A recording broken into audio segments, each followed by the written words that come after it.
এদিকে কুড়িগ্রাম জেলার চরাজিপুর উপজেলার দুভালিয়াপাড়া গ্রামে এবার ভুট্টার ফলন বাম্পার ফলন হওয়ায় কৃষকরা আরও লাভবান হওয়ার আশায় কাঁচা ভুট্টা বিক্রি করে তারা ধান লাগাবেন বলে আশা করেছেন।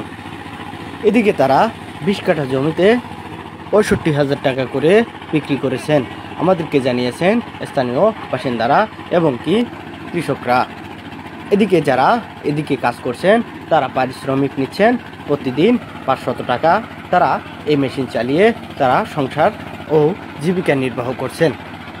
এই ভুট্টা লাভজনক ব্যবসা হওয়ার কারণে প্রতি বছর এই এলাকাতে প্রচুর পরিমাণ ভুট্টা আবাদ হয়। এবার কিন্তু আরও লাভবান হওয়ার আশায় তারা সাইলেজ পদ্ধতিতে তারা ভুট্টা বিক্রি করে দিয়েছে। এটি আমাদেরকে জানিয়েছেন গাজীপুর কৃষি কর্মকর্তা আমাদেরকে জানিয়েছেন।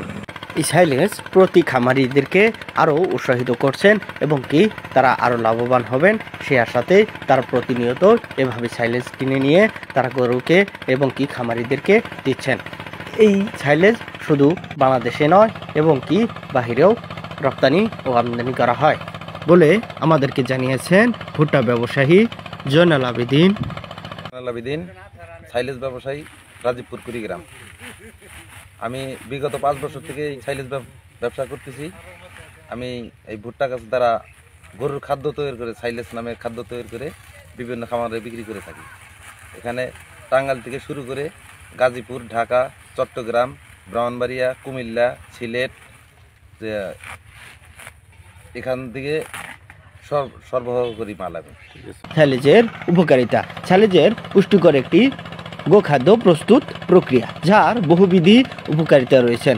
ভালোভাবে প্রচলন করা হলে সাইলেজের শর্করা খাবার পরিমাণযোগ্য অ্যাসিড পরিণত হয় যা গরুর খাদ্যের পুষ্টিগুণ বাড়িয়ে দেয়। পাশাপাশি সাইলেজ ব্যবহৃত সব পুষ্টির উপাদান খাবারকে নষ্ট হওয়া থেকে রক্ষা করে। প্রাকৃতিকভাবে চরে পাওয়া ঘাসের চেয়ে অনেক বেশি খাদ্য উৎপাদন পাওয়া যায়। এতে শক্তির অপচয় কম হয়।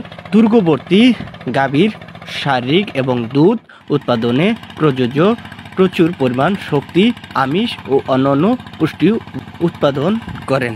সাইলেজ পুষ্টি এবং উপকারিতা জেনে খামারিরা নিজেরা এটি উৎপাদনে সক্রিয়ভাবে ভূমিকা রাখছেন। তাছাড়া দেশে কিছু কোম্পানি আধুনিক নিয়মে সাইলেজ উৎপাদন করে খামারিদের প্রয়োজনে বাণিজ্যিকভাবে বাজারজাত করছেন।